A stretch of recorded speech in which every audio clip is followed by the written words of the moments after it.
उनका network issue होगा, उसका कोई अलग रीजन ठीक है। है मुझे सर, ठीक है। जिनको आवाज कम आ रही है एक बार प्लीज अपना वॉल्यूम चेक कर लीजिए, उसको इंक्रीज कर लीजिए तो आपको ठीक से वॉल्यूम आएगी। ठीक है सर। Next. आप बाकी सब लोग प्लीज म्यूट कर लीजिए ताकि आपको मेरी आवाज आ पाए।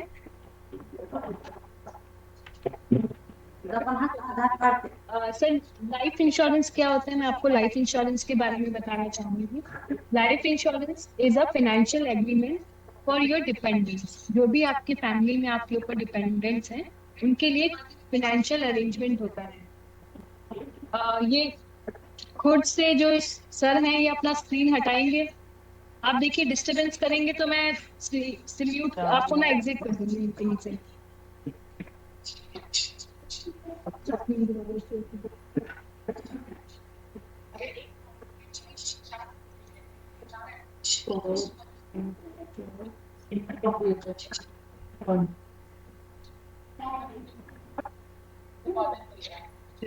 All about जन्म प्रमाण पत्र क्या है?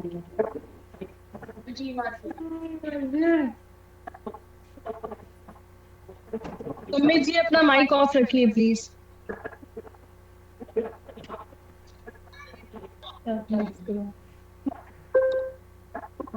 सो लाइफ इंश्योरेंस क्या होता है? Life insurance is a financial cover for a consistency linked human life, death, disability, accident, retirement. इन सब में आपको हेल्प करता है लाइफ इंश्योरेंस। अगर आप कोई लाइफ इंश्योरेंस में एक प्रीमियम पे करते हैं जिसका एनुअल आप चूज कर सकते हैं, चाहे वो मंथली मोड, चाहे वो quarterly mode, half yearly mode या ईयरली मोड, जिसके थ्रू आप 15 साल या 20 साल, कुछ पॉलिसीज को भी 10 साल तक आपको पे करना होता है। उसके बाद आपको एक मेच्योरिटी अमाउंट मिलता है। इन केस भगवान ना करे उस टाइम पीरियड में किसी के साथ कुछ मिस हैपनिंग हो जाती है तो आपको उसका रिस्क कवर भी मिलता है। तो ये सब लाइफ इंश्योरेंस में आपको बेनिफिट मिलता है। इम्पोर्टेंस क्या होती है लाइफ इंश्योरेंस की? लाइफ इंश्योरेंस आप बच्चों की एजुकेशन के लिए आप परचेज कर सकते हैं, फैमिली को फाइनेंशियल सपोर्ट के लिए आप परचेज कर सकते हैं, आपकी फैमिली में जो एक्स्ट्रा अर्निंग है उसके लिए आप लाइफ इंश्योरेंस को परचेज कर सकते हैं। लाइफ इंश्योरेंस की नीड क्यों होती है? आप सबको पता होगा सर, फैमिली को सपोर्ट करने के लिए एक इनकम हमें अर्नर की नीड होती है। अगर हम लाइफ इंश्योरेंस का पॉलिसी परचेज कर लेते हैं जिसमें आपको economic value of their contribution to the family housewife to need health insurance cover, उनको सपोर्ट मिलता है। इवन चिल्ड्रंस को भी आगे लाइफ इंश्योरेंस में फ्यूचर में इनकम पोटेंशियल उनकी रिस्क कवर में मिल जाती है। मीन्स अगर फैमिली में किसी को अगर भगवान ना करे कोई मिसहैपनिंग होती है तो इंश्योरेंस, अगर आपने अपना इंश्योरेंस करा रखा होगा तो आपके बच्चों को उसमें स्टडी के लिए उनको हेल्प मिल जाएगी, उनको फैमिली की जो भी नीड्स हैं उसमें उनको हेल्प मिलेगी। आपको लाइफ इंश्योरेंस को कैसे चूज करना है, इसका जो तरीका होता है सर, कितने डिपेंडेंट्स आपके ऊपर हैं फैमिली में, आपका जो लाइफ स्टाइल है वो क्या है, उसको देखते हुए, बच्चों की एजुकेशन देखते हुए, आपको इन्वेस्टमेंट के लिए करना है, इन सब चीजों में क्या किस चीज के लिए आप इंश्योरेंस लेना चाहते हैं, किस नीड के लिए, उसके अकॉर्डिंगली अपना प्लान चूज करते हैं।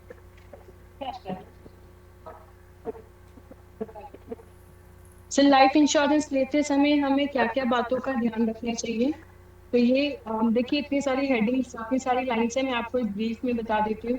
जब भी एक कोई आप पॉलिसी परचेज करते हैं तो आप कस्टमर को सबसे पहले उनकी नीड्स को पूछेंगे कि वो पॉलिसी क्यों लेना चाहते हैं, उसका टेन्यूअल क्या रहेगा, वो कितना, जैसे अगर पे करेंगे, एनुअली पे करना चाहते हैं, क्वार्टरली पे करना चाहते हैं, कितना वो लाइफ इंश्योरेंस का प्रीमियम एक साल में निकाल सकते हैं, उसके अकॉर्डिंगली उनको आप प्लान सजेस्ट करेंगे।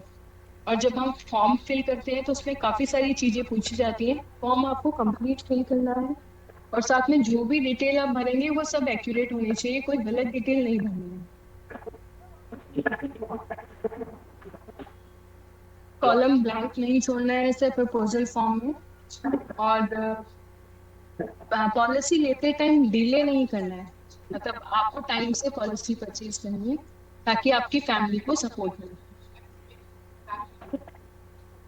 आप कस्टमर्स को बताएंगे सर, पॉलिसी जब परचेज करते हैं तो उनको टैक्स बेनिफिट भी मिलता है, लाइफ इंश्योरेंस से टैक्स का बेनिफिट भी मिलता है। जो हम अब टाइम बिल का फॉर्म फिल करते हैं उसके अंदर सेक्शन आपको सपोर्ट भी मिलता है। जब मैच्योरिटी अमाउंट आता है वो भी टैक्स फ्री रहता है। लाइफ इंश्योरेंस सर हमारे साथ कौन कौन सी कंपनी के साथ है, इसका स्क्रीनशॉट जरूर ले लीजिएगा। हमारे पास बहुत सारी कॉल्स आती है कि हमने रिन्यूएबल के लिए इसमें वॉलेट में पैसा ऐड कर लिया, लेकिन हम रिन्यूएबल नहीं कर पा रहे हैं। तो आप ये कंपनी देख लीजिए कौन कौन सी कंपनी से रिन्यूएबल कर सकते हैं, ताकि फर्दर जब भी आप रिन्यूएबल करें तो इन्हीं कंपनी के लिए सिर्फ अमाउंट ले अपने वॉलेट में। हम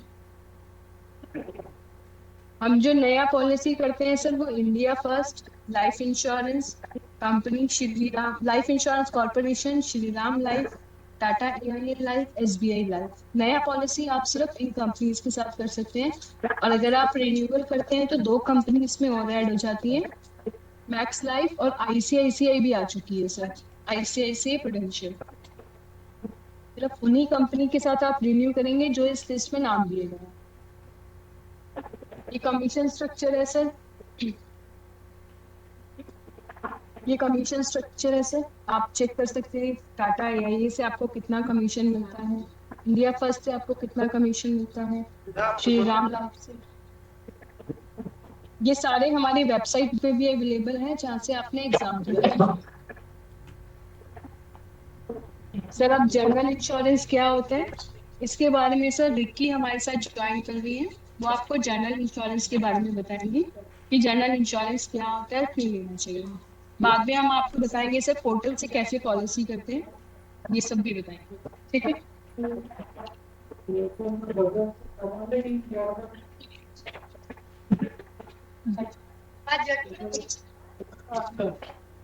गुड आफ्टरनून सर। मेरा नाम रिकी है, मैं आपके सीनियर एग्जीक्यूटिव हूँ सीएससी इंश्योरेंस डिपार्टमेंट।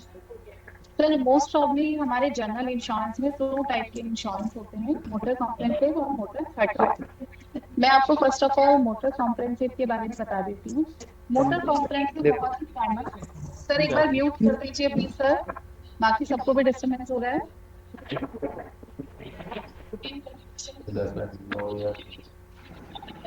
नहीं है, बाकी म्यूट कर दो सर। सर म्यूट कर दीजिए, गुलशन सर म्यूट कर दीजिए प्लीज। ऊपर से सर अगर कैमरा आप भी म्यूट चालू कर कर देंगे रखे हैं तो लोग। आपको सर देखिए आपको ट्रेनिंग इसीलिए प्रोवाइड की गई है ताकि आप आगे अपने कस्टमर्स को ब्रीफ कर पाए अच्छे से। तो प्लीज एक बार म्यूट कर दीजिए और जो भी जानकारी आपको चाहिए वो आप मीटिंग के बाद में अपना अपना क्वेश्चन आंसरिंग कर सकते हैं, तो हम आपको ब्रीफ कर देंगे उसके बारे में।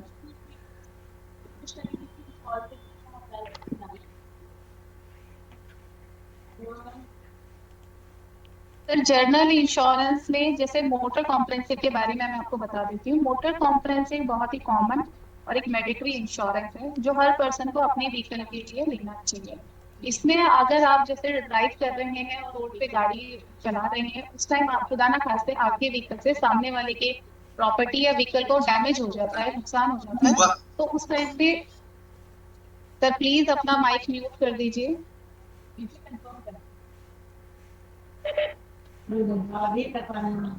सर अगर आप म्यूट कर देंगे धीरज सर। सर मैं आपको दोबारा से बता देती हूँ, जनरल इंश्योरेंस में आप दो टाइप के इंश्योरेंस पॉलिसी कर सकते हैं, मोटर कॉम्प्रिहेंसिव और motor third party. Sir first of all motor comprehensive एक बहुत ही कॉमन और एक मैंडेटरी इंश्योरेंस है जो हर पर्सन को अपने व्हीकल के लिए लेना बहुत जरूरी है। सर इसमें आप सामने वाले के प्रॉपर्टी डैमेज या व्हीकल से हुए नुकसान को तो कवर करते ही हैं, साथ ही साथ आपके व्हीकल को हुए नुकसान को भी कवर करता है। अगर आप रोड पे ड्राइव कर रहे हैं, खुदा ना खास्ते आपके व्हीकल से सामने वाले की कोई प्रॉपर्टी या उनके व्हीकल को कोई नुकसान होता है एक्सीडेंटेड के टाइम पे, तो सामने वाले जो पर्सन है उनको तो इंश्योरेंस कवर देगी ही कंपनी, साथ ही साथ आपके व्हीकल को जो नुकसान हुआ है उसको भी कवर किया जाएगा मोटर कॉम्प्रिहेंसिव। ठीक है सर, तो इसलिए मोटर कॉम्प्रिहेंसिव लेना बहुत जरूरी है। और साथ ही साथ मैं आपको मोटर थर्ड पार्टी के बारे में बता देती हूँ। Motor third party government norms के अकॉर्डिंगली 99 के अकॉर्डिंगली बहुत ही मैंडेटरी है। जो अगर पर्सन व्हीकल रख रहे हैं, बेच रहे हैं, उसके लिए उन्हें motor comprehensive motor third party insurance करना लेना बहुत जरूरी है। वो गूगल पे बनाए फोन लगी मैम प्लीज इन सब का ना वीडियो और म्यूट कर दीजिए मैम, इन सब का वॉइस। वही कर रहे हैं सर, हम ऑल सबका म्यूट कर रहे हैं सर।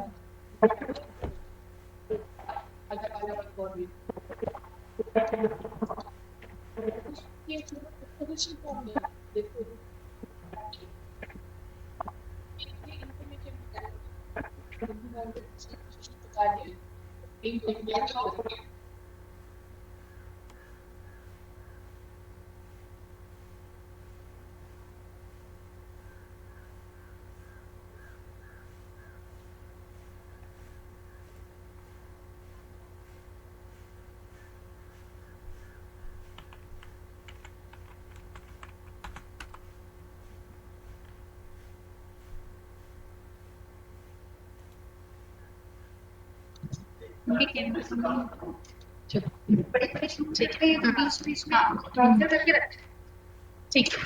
सर, मोटर कॉम्प्रेहेंसिव के बारे में तो मैंने, सर आवाज आ रही है आपको? ठीक हाँ है बिल्कुल सर, मैम, आ मोटर रही है। कॉम्प्रेहेंसिव के बारे में तो बताया मैंने। अब मोटर थर्ड पार्टी के बारे में बताती हूँ।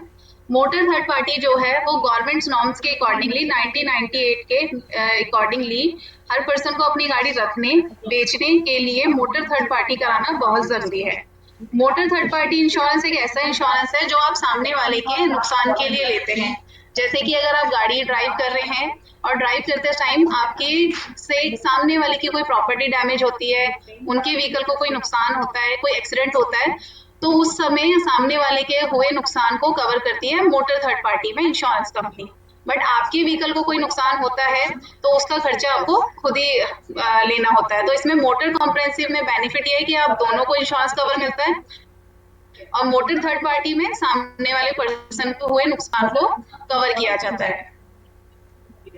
Sir benefits of motor comprehensive insurance policy, sir covers for your car damages. Sir most important जो बेनिफिट है मोटर कॉम्प्रेहेंसिव परचेज करने का वो ये है कि अगर गाड़ी आपकी व्हीकल को कोई नुकसान होता है, एक्सीडेंट होता है या कोई आग आदि लगने के समय जो भी खर्चा होता है वो इन मोटर कॉम्प्रेहेंसिव में कवर किया जाता है।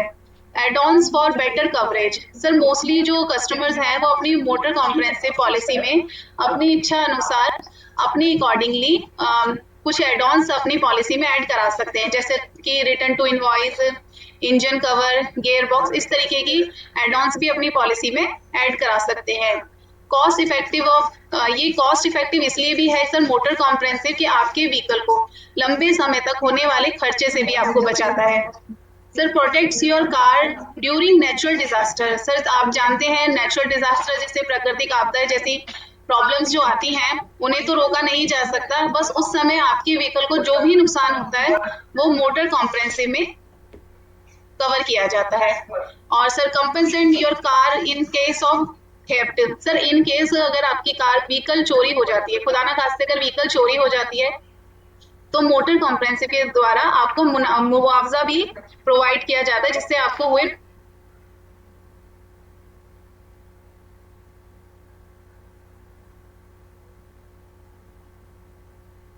नुकसान। सर ब्रेकडाउन, आपकी व्हीकल बंद हो गई है और आसपास कोई हेल्प सपोर्ट नहीं है तो उस समय आप ब्रेकडाउन असिस्टेंट से को कॉल करके भी ये हेल्प सपोर्ट ले सकते हैं। वो आपकी व्हीकल को नियरेस्ट जो भी हमारा सर्विस सेंटर या जो भी हेल्प सपोर्ट होगा वहां पे आपकी कार को टो करके ले जाएंगे। ठीक है सर। और benefits of motor third party, sir motor third party में यही है कि आप सामने वाले के लिए इंश्योरेंस लेते हैं, उसके अगर कोई भी इशू, कोई भी डैमेजेस वगैरह होता है उस नुकसान को कवर किया जाता है सर।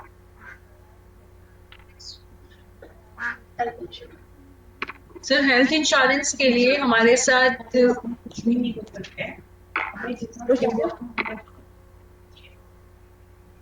अंकिता सर ज्वाइन करेंगी, हेल्थ इंश्योरेंस के बारे में आपको इंफॉर्मेशन देंगे।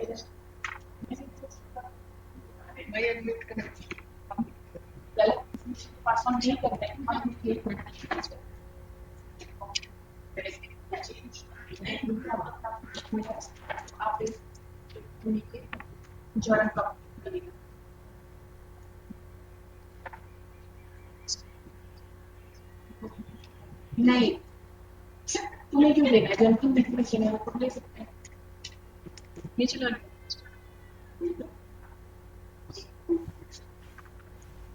आप यही बताइए किस तरह। हेलो सर, नमस्कार। हेल्थ इंश्योरेंस के रिगार्डिंग आज मैं बताने जा रही हूँ कि हेल्थ इंश्योरेंस एक्चुअली होता क्या है। इस केस में कुछ लॉस अब हेल्थ इंश्योरेंस क्या होता है, फर्स्ट ऑफ ऑल मैं आपको समझाती हूँ। Health insurance is a type of insurance that covers all your medical expenses. It's main कि जो हेल्थ इंश्योरेंस है वो आपकी जितनी भी मेडिकल एक्सपेंसेस का मतलब होता है कि जो भी आपका मेडिकल से रिलेटेड जो भी खर्च होता है वो सारा का सारा कवर करके चलते हैं। अब क्या होगा, लाइक आपके जितने भी मेडिकल एक्सपेंसेस है वो तो कवर करती है, साथ में हेल्थ इंश्योरेंस ऑफर करती है योर फाइनेंशियल सिक्योरिटीज एंड जितनी भी आपकी बीमारीज होती है उन सबको, ठीक है। साथ में जो आपके लव्ड वंस होते हैं उनको भी कवर करती है, ठीक है। कहा जाता है सर आईआरडीआई के रूल्स के अकॉर्डिंग कि जो एक मिडिल फैमिली जो होते हैं उनको अपने सैलरी के अकॉर्डिंग 3 गुना सम इंश्योर्ड लेना चाहिए। इससे क्या बेनिफिट होता है कि जो एक मिडिल फैमिली जो होता है, जो एक साल में जो भी कमाता है, जो भी उसकी सैलरी होती है, जो एक साल में उसने जितना भी कमाई करा होता है वो सारी के सारी, अगर कोई फैमिली पर्सन बीमार हो जाए तो वो 1 शॉट में खत्म हो जाता है। इसलिए यहाँ कहा गया है कि जो आपका लव वंस है उसको सिक्योर करता है और जितने भी मेडिकल एक्सपेंसेस होते हैं उनको कवर्स करता है। अब ये है कि ये तो आपका हो गया कि व्हाट इज हेल्थ इंश्योरेंस, ये हेल्थ इंश्योरेंस बताया गया। साथ में ये कि हेल्थ इंश्योरेंस में क्या क्या चीज है जो कि कवर्स करता है। फर्स्ट ऑफ ऑल जितनी भी हॉस्पिटलाइजेशन एक्सपेंसेस जैसे कि मैंने आपको बताया वो सारे कवर्स करेंगे। Second, pre and post hospitalisation भी कवर किया जाता है। प्री एंड पोस्ट हॉस्पिटलाइजेशन क्या होता है सर, फर्स्ट ऑफ ऑल मैं आपको समझाती हूँ। जैसे कि हॉस्पिटल में एडमिट होने से पहले जो भी आपका मेडिसिन यूज होता है, जो भी मान लीजिए एक पेशेंट है उसने पहले 1 महीने तक मेडिसिन यूज किया, पर डॉक्टर ने बोला कि 1 महीने तो आपने मेडिसिन यूज कर लिया है, बट 1 महीने के बाद आपको हॉस्पिटल में एडमिट होना पड़ेगा।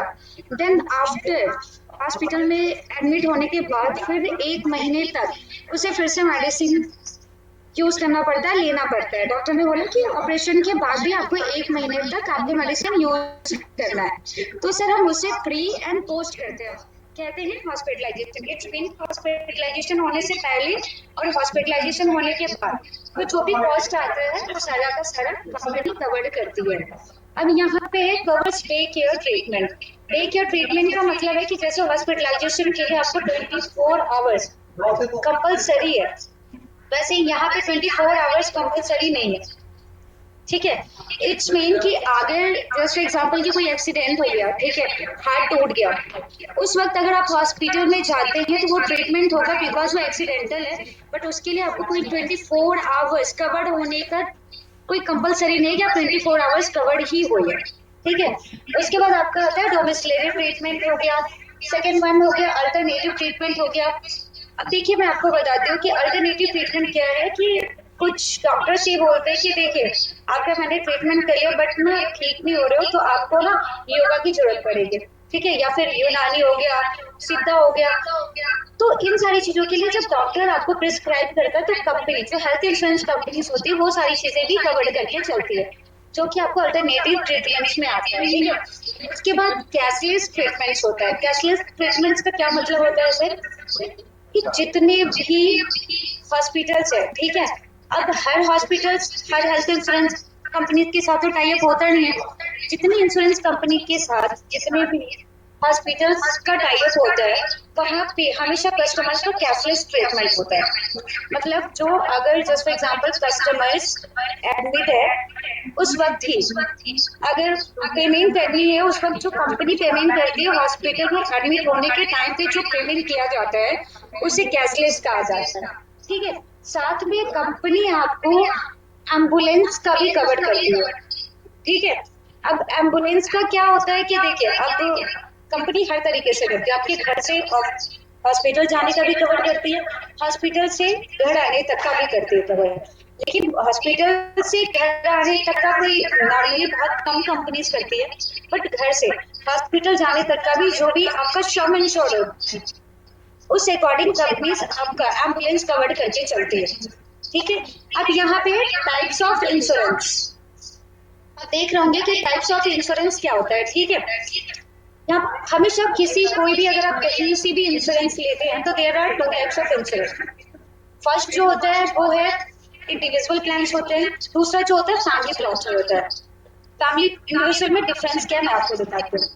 इंडिविजुअल प्लान्स में कोई भी पर्सन अगर पॉलिसी लेता है तो वो इंडिविजुअली लेगा, मतलब वो बस खुद के लिए लेता है। और अगर फैमिली फ्लोटर ले रहा है इट्स मीन कि वो एक साथ पूरी फैमिली के लिए ले रहा है, ठीक है। क्या डिफरेंस है मैं आपको एक टिप बता रही थी। जस्ट फॉर एग्जाम्पल कि 5 लाख का सम इंश्योरेंस, बट उसमें वाइफ भी है, उसका पति भी है, उसके एक बच्चा भी है, जो कि तीनों कवर्ड है, ठीक है। और वो 5 लाख का प्लान है। अगर वो फैमिली फ्लॉटर लेता है तो वो 5 लाख के सम इंश्योर्ड है, वो तीनों पर्सन यूज करेंगे उस 5 लाख को, ठीक है। बट अगर वही 5 लाख का सम इंश्योर्ड में अगर वो इंडिविजुअली प्लान लेते हैं इट्स मीन कि 5 लाख का कवर उनकी वाइफ को भी होगा, 5 लाख का कवर उनके पति का भी होगा, 5 लाख का कवर उनके बच्चे को भी होगा। इट्स मीन वो इंडिविजुअली हर एक पर्सन को सम इंश्योर प्रोवाइड किया जाता है। फैमिली फ्लोटर में एक ही सम इंश्योर में वो सारे के सारे कवर्ड है। तो there are 2 types of health insurance, पहला इंडिविजुअल एंड सेकंड वन जो होगा वो फैमिली फ्लोटर्स होगा, ठीक है। अब मैं आपको बता देती हूँ, ये तो आप समझ गए कि हेल्थ इंश्योरेंस 2 तरीके का होता है, बाकी मैंने आपको सारी चीजें समझा दी, ठीक है। अब सेकेंड आता है कि कौन कौन सी इंश्योरेंस कंपनी है जो कि सीएससी में आप उससे इंश्योरेंस कर सकते हैं, हेल्थ इंश्योरेंस करते हैं। तो पहला तो आपको बजाज एलियांज हो जाएगा, दूसरा एचडीएफसी अर्को हो जाएगा, तीसरा आईसीआईसीआई लॉम्बार्ड हो जाएगा, चौथा जो होगा आपका एसबीआई जनरल इंश्योरेंस, और जो फिफ्थ वन है वो स्टार हेल्थ अलाइंड इंश्योरेंस हो जाएगा। साथ में आपको एक चीज और मैं समझा दूं, हेल्थ इंश्योरेंस में हमेशा कंपनी टैक्स बेनिफिट प्रोवाइड करती है, ठीक है। टैक्स बेनिफिट्स में आपको क्या क्या आता है मैं आपको वो एक्सप्लेन कर देती हूँ। देखिए हमेशा 2 तरीके से हेल्थ इंश्योरेंस कोई भी कस्टमर लेता है, एक तो जिन्हें टैक्स बचाना होता है, दूसरा हेल्थ इंश्योरेंस अपने लिए लेना होता है, ठीक है। अब उन्हें हेल्थ इंश्योरेंस में क्या होगा, टैक्स बेनिफिट से मैक्स टू मैक्स 75,000 तक का ही बचा सकते हैं, ठीक है। अब यहाँ 80 डे में 75,000 तक का टैक्स बेनिफिट्स मिलता है। अगर कोई भी कस्टमर टैक्स बेनिफिट्स के लिए हेल्थ इंश्योरेंस ले रहा, मतलब टैक्स बेनिफिट्स कैसे कि आप जितनी भी कस्टमर को अगर पिच करते हैं, अगर आपको पता है कि उनकी सैलरी पैकेज बहुत हाई है तो आप उनको बोलिए ये बात कि सर अगर आप ये हेल्थ इंश्योरेंस लेकर चलते हैं तो आपका टैक्स बेनिफिट्स भी आपको मिलेगा। और यहाँ पे 80 डी के अकॉर्डिंग, सेक्शन 80 डी के अकॉर्डिंग 75,000 तक का टैक्स बेनिफिट्स ले सकते हैं, ठीक है।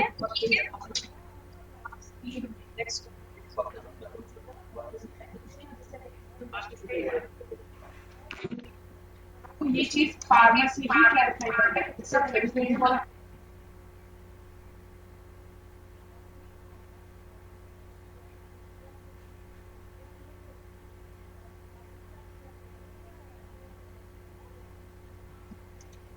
सर ये सारे जो थे देखिए इसमें भी आपको सारी चीजें सेम दी हुई है, आप देख रहे होंगे ये सारे पॉलिसी टर्मिनोलॉजी है जो कि मैंने आपको बताया है, ठीक है। दूसरा नेटवर्क हॉस्पिटल्स, जो कि जितनी कंपनी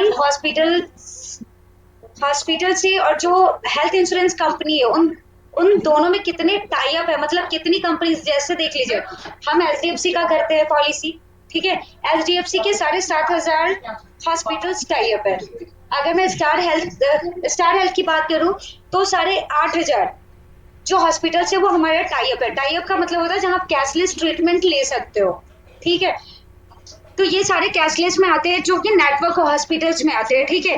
प्री एग्जिस्टिंग कंडीशन है, कवरेज है जो कि मैंने अभी आपको बताया है कि प्री एंड पोस्ट, हॉस्पिटलाइजेशन होने से पहले का और हॉस्पिटलाइजेशन होने के बाद का जो भी अमाउंट होगा वो सारी की सारी कंपनी कवर करती है। तो सारी चीजें सिर्फ मैंने आपको एक्सप्लेन कर दी है, बाकी मैंने आपको ये भी एक्सप्लेन कर दिया है कि कौन कौन सी कंपनी है, मैं भी आपको एक बार और एक्सप्लेन कर देती हूँ। बजाज एलियांज है जो कि आप हेल्थ इंश्योरेंस कर सकते हैं, सेकेंड वन है एचडीएफसी अर्को, थर्ड वन जो है वो एसबीआई जनरल इंश्योरेंस है, स्टार हेल्थ है। ये सारी जितनी भी कंपनीज है आप इनसे हेल्थ इंश्योरेंस करके चल सकते हैं, ठीक है। बाकी आप यहाँ देख ही रहे हैं आपका कमीशन स्ट्रक्चर है, इसमें जनरल का इट्स मीन मोटर इंश्योरेंस और हेल्थ इंश्योरेंस का दोनों है। ओवरऑल अगर मैं बात करके चलूँ हेल्थ इंश्योरेंस में आपको कितना मिल जाएगा कमीशन, तो ओवरऑल 20% के अप्रोक्सीमेटली आपको कमीशन प्रोवाइड कर दिया जाता है। बाकी यहाँ स्टेप है कि आप कैसे जाकर करेंगे प्रोसेस, उसके लिए ज्योति मैम आपको एक्सप्लेन कर देगी। ये प्रॉपर हेल्थ इंश्योरेंस है। बाकी आपको नंबर दिया गया है, इन केस कहीं भी हेल्थ इंश्योरेंस करने में, प्रोसेस करने में अगर कोई भी क्वेरीज आ रही है, कोई भी परेशानी आएगी तो डोंट वरी, उसमें मेरा नंबर प्रोवाइड किया गया है, आप मुझे कॉल बैक कर लीजिएगा। Thank you. Sir I hope आपको life insurance, general insurance, health insurance इन सब के बारे में इंफॉर्मेशन मिल गई होगी। अब हम आपको सर PMAPY के बारे में बताएंगे पहले, जिसके लिए दीपक जी हमारे साथ जुड़ेंगे सर फसल बीमा से, जो आपको फसल बीमा के बारे में पूरी जानकारी देंगे। दीपक जी आइए।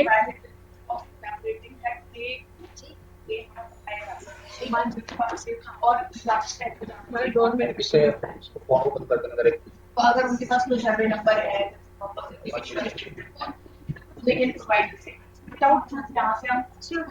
सभी वीएलई भाई को मेरा नमस्कार। मैं दीपक, और थोड़ा सा PMFI के बारे में बता देता हूँ। जैसे LI और GI इंश्योरेंस है, वैसे ही किसानों के लिए प्रधानमंत्री फसल बीमा योजना जो 2016 में गवर्नमेंट के द्वारा लॉन्च की गई थी, ये इफेक्टिव और प्रभावी योजना थी। इसको किसानों को होने वाले कुछ नुकसानों को भरपाई के लिए बनाया गया था। जैसे आप देखते हैं कहीं ओला हो जाता है, तूफान आ जाता है, या अननेसेसरी अनमौसम बहुत बारिश होती है, या कोई कीटनाशक हमला हो जाता है, तो उसकी भरपाई के लिए इसको योजना बनाया गया था। तो सबसे पहले इसको 2016 के बाद इसको 2020 में नया रूप दिया गया। और जैसे कि आप जानते हैं कि जैसे हमारे खरीफ और रबी के दोनों सीजन होते हैं, तो ये खरीफ 2020 से लागू की गई थी। सबसे पहले ये कुछ कंपलसरी थी, लेकिन उसके बाद इसको लोनी फार्मर के लिए या स्वेच्छा बना दिया गया है कि वो करें। अभी आप देखें टैब में देखेंगे तो implementation the 22 states the union territories, ये एक्चुअली क्या 22 स्टेट और कुछ टेरिटरी में भी काम कर रही है। और इसके अंदर दोनों लोनी और नॉन लोनी फार्मर्स इंश्योरेंस होता है। CSC ओनली नॉन लोनी के लिए काम करती है। इसका जो अगर प्रीमियम की बात करें तो आप देखेंगे खरीफ में 2% जाता है फार्मर से, रबी में 1.5% जाता है, और कुछ जो बागानी फसलें होती हैं उनके लिए 5% होता है। रिस्क कवर के लिए आप देखें तो जब आप इंश्योरेंस करा लेते हैं तो बुआई से लगा के कटाई तक का जो भी उसके बीच में नुकसान होगा तो वो भरपाई करेगी।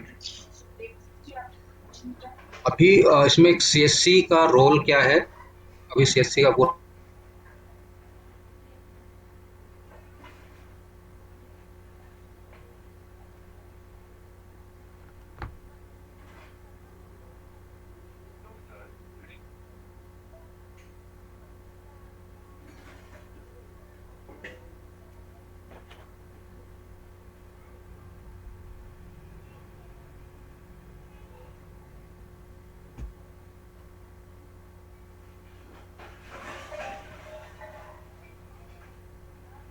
इसमें VLE को क्वालिफिकेशन की कोई रिक्वायरमेंट नहीं होती जब वो नॉन फार्मर का इंश्योरेंस कर रहा है।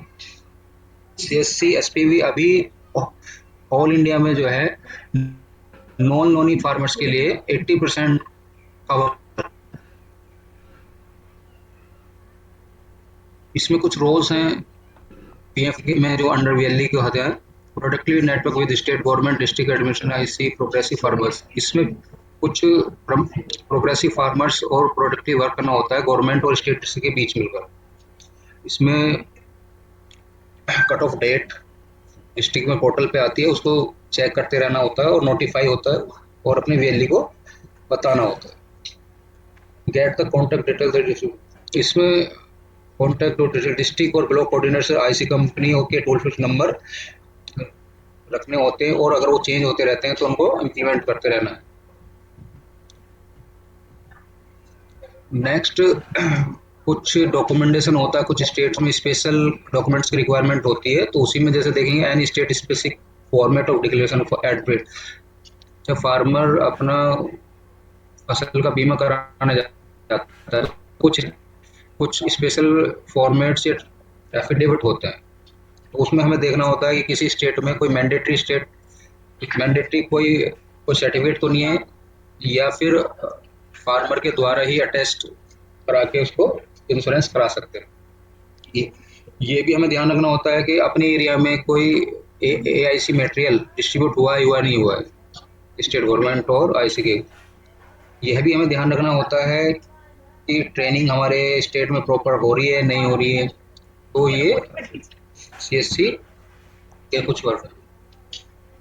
एक्टिविटी ड्यूरिंग इन्वॉल्वमेंट, जब हम फसल स्टार्ट होती है तो हमें उसमें थोड़ा ध्यान रखना होता है कि जो प्रोग्रेसिव डिस्ट्रिक्ट हैं जहाँ स्टार्ट होने वाला है तो उसको रेगुलेटरी मॉनिटरिंग करना होता है और कुछ इन्फॉर्मेशन अपने किसान भाइयों को बतानी होती है। अटेंड टू ग्रीवेंस, कुछ वैली के पास जो ग्रीवेंस केस आते हैं उनको ध्यान में रखते हुए और अपनी गवर्नमेंट स्टेट IC या CSC स्टेट टीम के साथ अपडेट करना रहता है।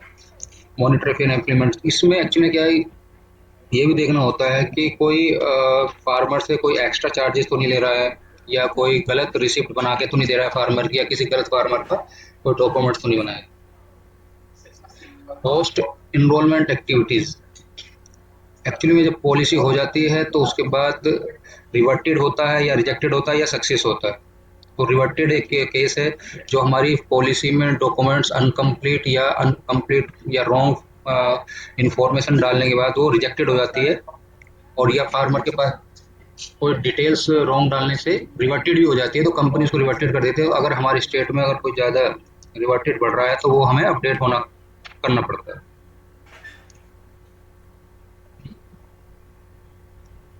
कुछ डॉक्यूमेंट्स रिक्वायरमेंट्स होते हैं जैसे हर पॉलिसी के लिए होते हैं, ऐसे ही किसान और किसान की फसल दोनों के डॉक्यूमेंट्स की रिक्वायरमेंट होती है। जैसे सबसे पहले देखेंगे copy of the updated most recent Aadhaar, सबसे जो अभी रिसेंटली आधार कार्ड होता है, नया आधार कार्ड होता है, वो फार्मर का रिक्वायर होता है। और लैंड डॉक्यूमेंट्स जरूरी हैं, जिसका हम फसल का बीमा कराने जा रहे हैं उसका डॉक्यूमेंट्स होना जरूरी है। इसमें copy of the update the first page of the farmers bank passbook, अगर किसी का अकाउंट नंबर नहीं है तो पासबुक का फर्स्ट पेज और क्लियरली होना चाहिए ताकि विजिबल होना चाहिए, ताकि अगर कोई लॉस होता है तो फार्मर के अकाउंट्स में डायरेक्ट पैसा जाता है तो उसमें करेक्शन नहीं होना चाहिए, मतलब ठीक होना चाहिए एक तरीके से। ये भी हमें ध्यान रखना कि सेल्फ डिक्लेरेशन एफिडेविट है, अगर किसी स्टेट में रिक्वायर्ड है तो हमें उसको सेल्फ डिक्लेरेशन फॉर्म लेना होता है। करेक्ट मोबाइल नंबर, ये बहुत इंपॉर्टेंट है क्योंकि कोई भी इंफॉर्मेशन पास होगी फार्मर को तो उसी के कॉन्टैक्ट नंबर पर मैसेज जाएगा या अपडेट आएगा तो उसको तो ये जरूरी है कि कॉन्टैक्ट नंबर बिल्कुल सही हो। PFI वर्किंग स्टेट्स, कुछ स्टेट्स में काम कर रही है और इंश्योरेंस कंपनी नेम है, ये देख लेंगे आप। अभी इसमें झारखंड भी ऐड हो गया है इस सीजन से। और PFI में कंपनी का नाम है एग्रीकल्चर है, बजाज है, चोला है, फ्यूचर है, HDFC, ICICI, IFFCO, ESMA, Reliance, SBI। Mostly 13 से 14 कंपनी है जो हमारे साथ काम कर रही है। अभी जब हम फर्स्ट टाइम किसी भी किसान का इंश्योरेंस करते हैं, फसल का इंश्योरेंस करते हैं, तो कभी कभी क्या होता है हमें प्रीमियम का पता नहीं होता है। तो हमें उसको प्रीमियम का पता करने के लिए हमें क्या करना होता है कि प्रधानमंत्री फसल बीमा योजना की साइट्स जो है NCIP बोलते हैं, उसमें आप देखेंगे इसमें पोर्टल पे दिखाया है इंश्योरेंस प्रीमियम कैलकुलेटर, टैब जो रेड राउंड किया हुआ है टैब है। आप उसको टैब को ओपन करेंगे तो राइट में इसकी कुछ इन्फॉर्मेशन होती है जो डालने के बाद हमें कैलकुलेशन पता चल जाता है। सबसे पहले सीजन है, जिस सीजन में भी हम इंश्योरेंस कर रहे हैं, उसके बाद ईयर हो जाएगा, स्कीम हो जाएगी। स्कीम आपको पता है हमारे 2 चलती हैं, एक प्रधानमंत्री फसल बीमा योजना, एक होती है WBCI जो वेदर बेस्ड होती है। स्टेट हो जाएगा, डिस्ट्रिक्ट हो जाएगा, क्रॉप का नाम हो जाएगा और हेक्टेयर, 1 हेक्टेयर 2 हेक्टेयर। जब आपको कैलकुलेट करेंगे तो आगे चल के उसका प्रीमियम ऐसे शो हो जाएगा। इंश्योरेंस उस एरिया में कौन सी कंपनी कर रही है उसका नाम आ जाएगा, सम एश्योर्ड आएगा, फार्मर का जो शेयर मैंने अभी बताया 1 to 1.5 और 5.5 गवर्नमेंट देगी, कट ऑफ डेट भी आ जाएगी। नीचे क्रॉप का नाम है, हेक्टेयर हो गया जो आपने डाला था 2, प्रीमियम कितना बना फार्मर का और गवर्नमेंट कितना देगी, 7500 का उसका सम एश्योर्ड बना, सॉरी 75,000। तो उसका देख लेंगे इतना इंश्योरेंस। नेक्स्ट जब हमारी पॉलिसी हो जाती है तो हमें एप्लीकेशन देखनी होती है कि वो कैंसिल तो रिजेक्टेड या कोई रिवर्टेड तो नहीं हो गई है। तो उसी टैब में जाएंगे तो हम देखें 4था टैब है, मतलब 4th टैब है एप्लीकेशन स्टेटस। उसमें आप रिसीप्ट जो होती है जनरेटर होती है उसको डालने के बाद कैप्चरिया डालेंगे तो आपको उसका स्टेटस शो हो जाएगा। आप देखेंगे सबसे पहले एप्लीकेशन सबमिटेड हुई थी, फिर पेमेंट हुआ, फिर एप्लीकेशन स्टेटस का अप्रूव्ड हो गया, यानी आपकी पॉलिसी सक्सेस हो गई है। PMFI में इतना ही है। अगर कोई भी आपके क्वेश्चन रहेंगे तो आप थोड़ा बाद में सेशन होगा, उसके बाद आप लिखवा दें।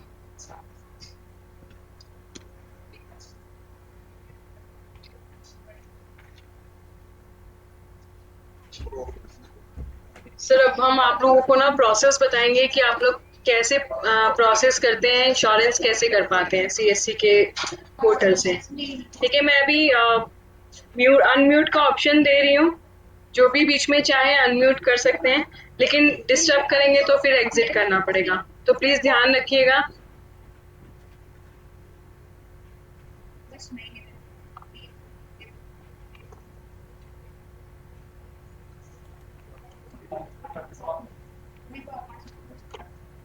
सिर्फ क्वेरी हो तभी अपने आप को अनम्यूट करिएगा। मैम पहले तो इन दोनों मैं का आपको वीडियो प्रोसेस बता देती हूँ वीडियो कैसे डिस्कनेक्ट आपको कर दो। सिस्टम यूज करना है, पॉलिसी कैसे करनी है।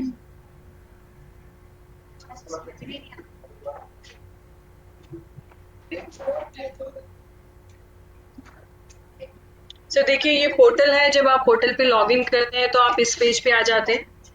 यहाँ पे ऊपर में यहाँ पे लॉगिन करने के बाद आपको ये वाला पेज ओपन होता है, जहाँ पे आपको CSC ID, पासवर्ड और कैप्चा डालना होता है। ये सब डिटेल फिल करने के बाद आप इस पेज पे आ जाएंगे।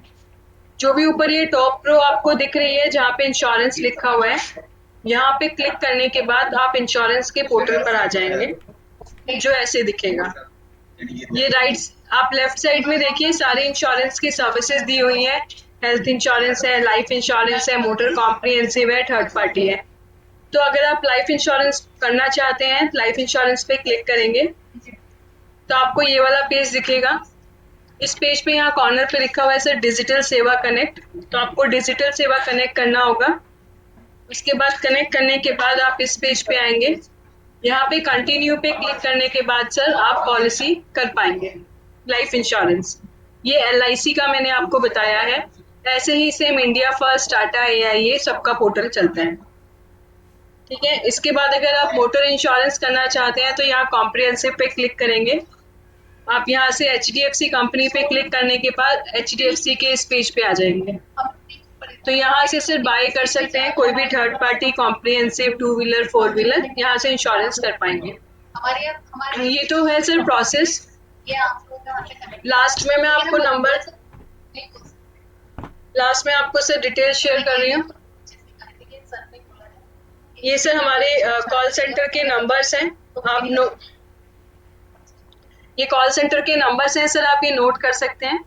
तो इंश्योरेंस के लिए आप 9560280777 पे कॉल करेंगे, जहाँ से आपको कमीशन की कोई भी क्वेरी, पॉलिसी PDF नहीं मिला है, ट्रांजैक्शन स्टेटस, इन सब की क्वेरीज आपकी रिजॉल्व की जाएगी। अगर आप हेल्थ इंश्योरेंस के रिगार्डिंग बात करना चाहते हैं तो हेल्थ इंश्योरेंस के लिए 9205952333 पे आप कॉल करेंगे। तो हेल्थ इंश्योरेंस पे अंकिता जिन्होंने आज आपको बताया था हेल्थ इंश्योरेंस के बारे में, वो कनेक्ट हो जाएंगे। अगर कोई कस्टमर को भी कन्विंस करना है सर, कस्टमर से बात नहीं कर पा रहे हैं, आप उन्हें प्लान नहीं समझा पा रहे हैं, तो अंकिता आपकी हेल्प करेंगे। ऐसे ही सर लाइफ इंश्योरेंस के लिए 9560282777 पे कॉल करेंगे तो आपको लाइफ इंश्योरेंस के लिए एनी डेथ सपोर्ट प्रोवाइड होगा। अब आप ये लिए तो सारी सर्विसेज करते हैं, तो अदर सर्विसेज के भी कंसर्न आपको आते होंगे। उसके लिए आप 14599 पे कॉल करेंगे सर, यहाँ से आपको अदर सर्विसेज की हेल्प मिलेगी। फसल बीमा के लिए आप 14447 पे कॉल कर सकते हैं। अब आप किसी की भी कोई क्वेरी है तो आप बताइए सर। जी मैम, डिजिटल इंश्योरेंस के बारे में क्या? हेलो, कोई कुछ पूछना चाहता है तो सर आप बताइए, कोई क्वेरी है आपकी तो। कस्टमर का जनरल बीमा और एक्सीडेंटल बीमा कैसे होगा? यस राहुल जी, आप कुछ बात करना चाहते हैं? बोले कस्टमर का जनरल बीमा और एक्सीडेंटल बीमा कैसे होगा? हेलो, यस राहुल जी बताइए। क्या है कस्टमर का जनरल बीमा या एक्सीडेंटल बीमा कैसे होगा? सर देखिए, जनरल इंश्योरेंस के लिए हमारे साथ काफी सारी कंपनीज हैं।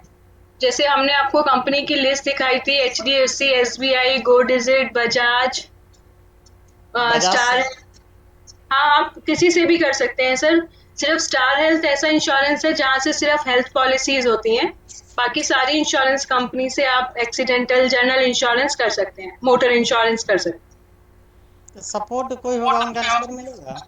सर सपोर्ट के लिए मैंने आपको एक नंबर अभी बताया था, मैं फिर से एक बार नंबर नोट करा देती हूँ। आपको किसी भी कंपनी का इंश्योरेंस कराना है तो उसके लिए आपके पास सपोर्ट के लिए पहला नंबर है 9560280777। ये मोटर, हेल्थ, लाइफ तीनों के लिए आप इस पे कॉल कर सकते हैं। अगर आप खाली हेल्थ इंश्योरेंस के लिए बात करना चाहते हैं तो 9205952333 पे कॉल कर सकते हैं। नोट कर लीजिए सर। हेलो, हाँ जी सर। कैटल इंश्योरेंस के बारे में? कैटल इंश्योरेंस के लिए सर अभी दीपक ने आपको बताया होगा, ये एक ऐप के थ्रू होता है जिसमें हम लोगों ने आपको फोटोज भी दिखाई दी कि कैसे आपको फोटोज क्लिक करनी होती हैं। ये देखिए, ये इसका है सर, कैटल इंश्योरेंस का भी ट्रेनिंग दिया था, मे बी आपने मिस कर दिया हो। ये ऐसे कैटल इंश्योरेंस के लिए सर जिन जिन का हम इंश्योरेंस कर सकते हैं ये लिखा हुआ है।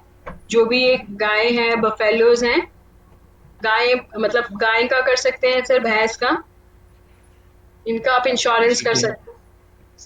और प्रीमियम ये होता है सर, अगर डिडक्टेबल लेना चाहते हैं तो फर्स्ट ईयर का प्रीमियम कितना परसेंट, 5% आप देंगे। अगर आप डिडक्टेबल लेंगे तो 10%